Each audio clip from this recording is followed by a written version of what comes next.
Hello, everyone. I'm super excited to be here today. And, with this age and time, everyone is saying get on YouTube. And it might interest you to know that I've actually always been on YouTube. I've just not really created the kind of content that I create on YouTube, on TikTok, the way I create on YouTube. And so, now I want to tell you all to subscribe to my YouTube channel because I'm going to be dropping so much more of content on YouTube, and I want your support so that I can, enjoy that platform as much as I enjoy, um, TikTok. So launching with my YouTube video will be 12 questions for Obidi. These are questions that inform my feminist journey and kind of really shape what I am and what I do. First question would be, what is African feminism in one sentence, y'all? Can you believe that? How can Obidi define African feminism in one sentence? I'm going to say that it is a liberation movement that is rooted in the struggles of African women, also fighting, gender inequalities by our cultural awareness. Probably the strengths that we also have from our ancestral spirits. So yes, that is, for me, that is what it is in one sentence. African feminism is the liberation of women using, cultures that surround us that we know and the cultural awareness that informs some of these struggles. So the second question is, who is your most celebrated African feminist? Y'all know the answer. If you follow me, you know the answer. You know the answer. Buchi Emecheta. Buchi Emecheta is one of my most celebrated African feminists because she gave a voice, to the poor, and without apology, a lot of people resonate with her work. So yes, her work, although might be fiction, it gives a new perspective to the pains of African women who relate. What is that one? Next question, yeah. What is that one stereotype in Nigerian society and in African society that you wish you can dismantle like tomorrow? Which one can you dismantle? The one I would like to dismantle is the fact that our worth as a woman is not tied to marriage and is also not tied to childbirth.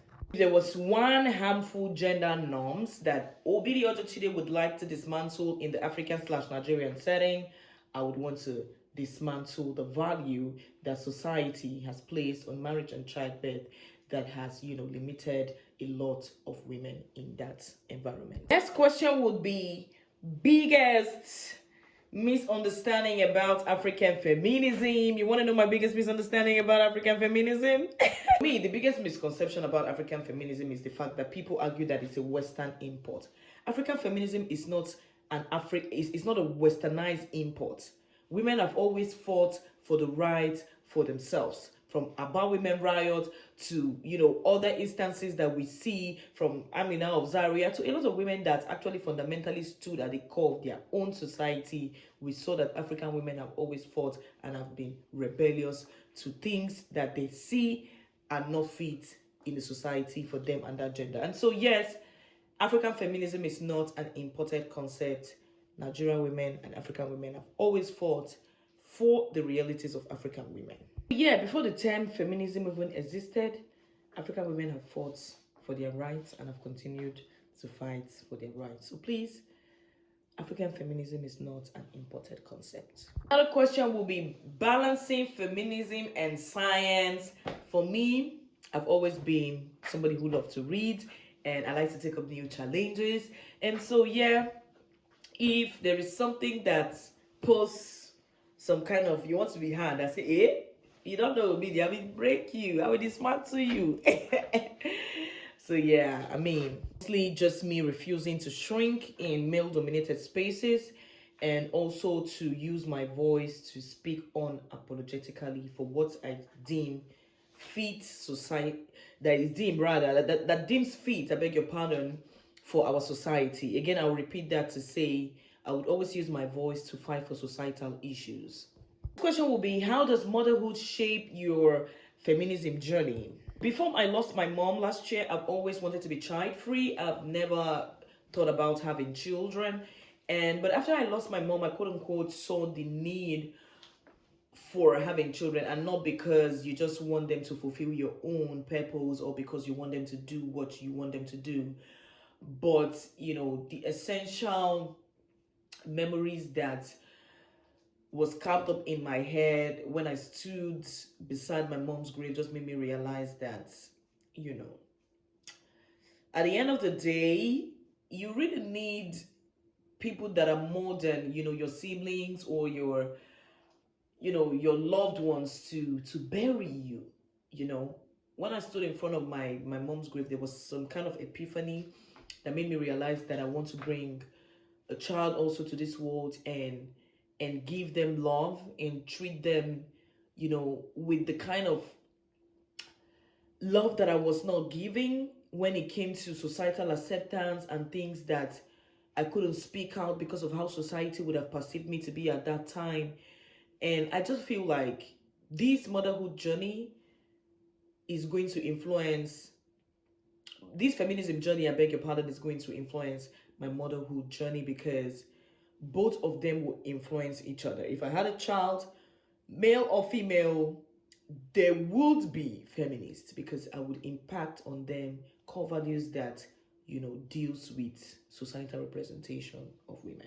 Question will be, what does a feminist lab looks like? So if I had a lab right now, either scientifically or, democracy, if I had a lab, what would my lab look like? Well, can you guess? It will be collaborative, it will be insightful, it will be based on mutual respect, it will be inclusive, and leadership is going to be based on, growth, not on, dominance or the need to control. It will be based on the yardstick that we have chosen for growth, and the incentives that we have chosen to use to kind of propel ourselves for success. That is what my own lab would look like. Digital feminism.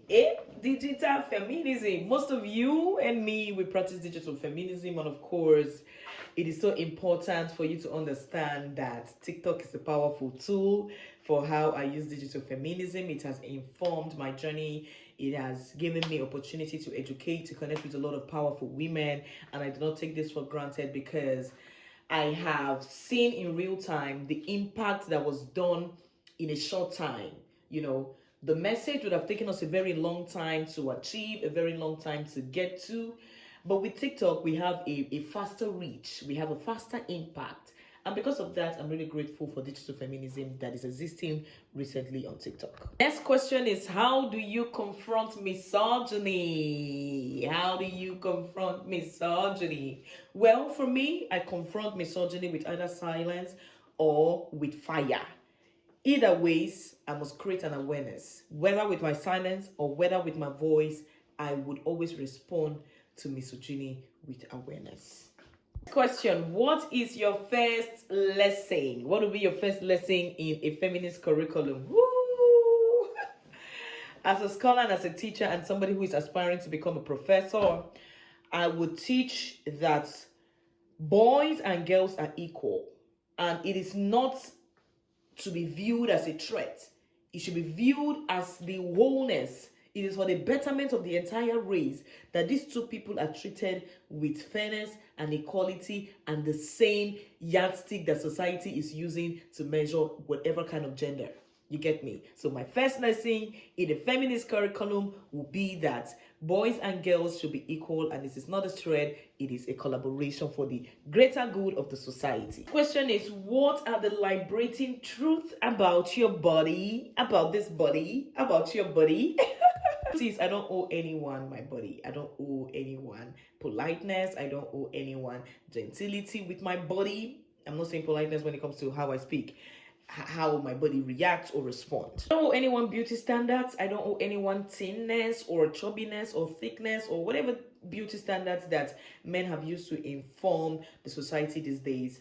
I love my body and I treat my body with respect, and I'm always quick to give my body a lot of self-care. Question will be, have you lost opportunities because you were a feminist?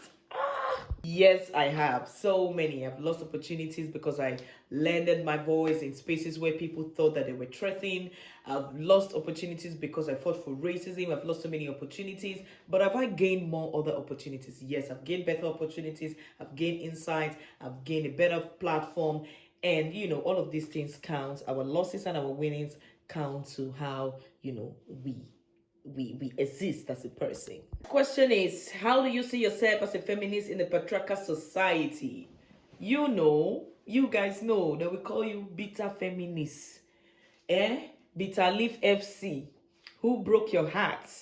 A man did this to you, that's why you became this. Of course, most of you who are also digital feminists and fight for a lot of these things know that these are some of the struggles of, especially African feminists that exist in male-dominated spaces. And the truth is that is how this is how change starts. You must be rebellious, in the way that you act, in the way that you preach this message. And I've always emphasized that African feminism should be rooted in radical feminism, because we as a culture and as a society need radical feminism for reform. And so, yes, do not be sad when people say that, you are bitter, or do not be sad when people call you angry. Do not be sad when people call you all sort of names. But I want to tell you that is how change starts. True change, true revolution does not start with softness. It doesn't start cheap, and it doesn't start with trying to be cautious. We have to grab it by the neck and make sure that this change is gotten down. This change is understood by everybody. Which of your work will scale patriarchy? Which of your work scales patriarchy? Which of your work would make patriarchy be afraid? And I think that for me, one of the things that people don't like about my work is that I'm always telling women, to be independent, to not depend on a man, and to take man as their tools, to treat man as, to treat men as tools of comfort for them. They don't need to rely and depend, and that, women should really use men as tools. And because of that, a lot of men and patriarchal stakeholders come to tell me, oh, what are you saying? What do you mean a tool? I'm like, but you already use me like as a sexual object. That is what you think. And now I'm using you as a tool, and then you feel like I shouldn't do that. I should respect you. So yes, some of these things have always made, patriarchal stakeholders be mad at me, to say that you can be independent, you can really don't depend on a man, you don't need a man, you don't, the sheer advice of saying men are not needed is threatening to the whole brotherhood, according to how they call themselves. The next question will be, is storytelling synonymous to activism? Of course it is. Storytelling will always show and reflect people's suffering. It will reflect people's pain.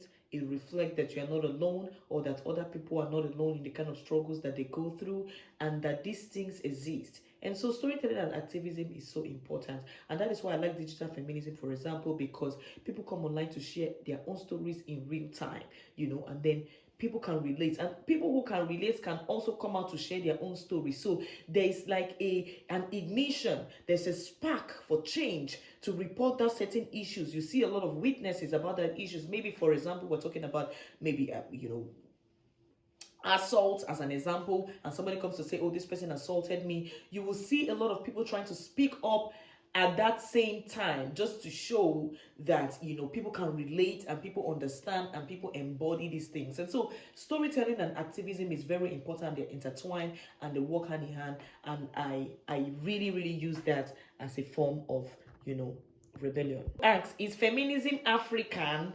Is feminism African? Feminism is not African. Feminism is un-African. People say a lot to discredit feminism, but feminism is very African.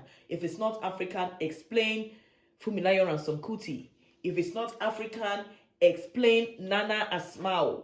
If it's not African, explain Queen Amina of Zaria.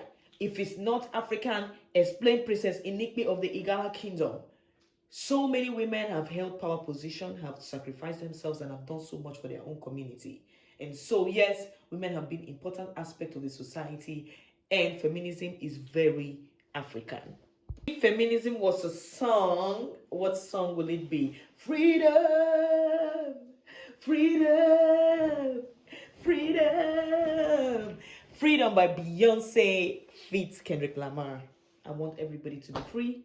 I want every girl to be free, every girl child to be free, every woman to be free, to not be afraid of their voice, to stand firm and be identified, be recognized, chase their dreams, be in fact impactful, and do that thing that they want to do. What will you tell your children about feminism? Dear baby blue, I tell you today as your mother that I fought growing up. I spoke out growing up so that you will not shrink yourself, so that you will not demean yourself, so that you will not hide yourself. Bloom, my child, bloom, my child, grow, my child, beam your light. My child, do not shrink yourself for any societal conformities. My child, pursue your dreams, my child. And lastly, what does a feminist future looks like? For me, a feminist future is one that is free. One that allows women to use their voice and sing loudly. One that does not ban education for women and force clothes on women that they do not like. Ones that allow education for women. A one that does not trample on women's freedom. A one that allows women to sing. The one that allows women to grow. The one that is impactful. The one that is beautiful. The one that allows women to chase their dreams, to become who they want to be, nurses, doctors, engineers. The one that allows women to sing, to break free from their chain and be whoever they want to be. That is my own future for feminism. So thank you for watching till the end. That was super amazing. I didn't know you were going to be here till now.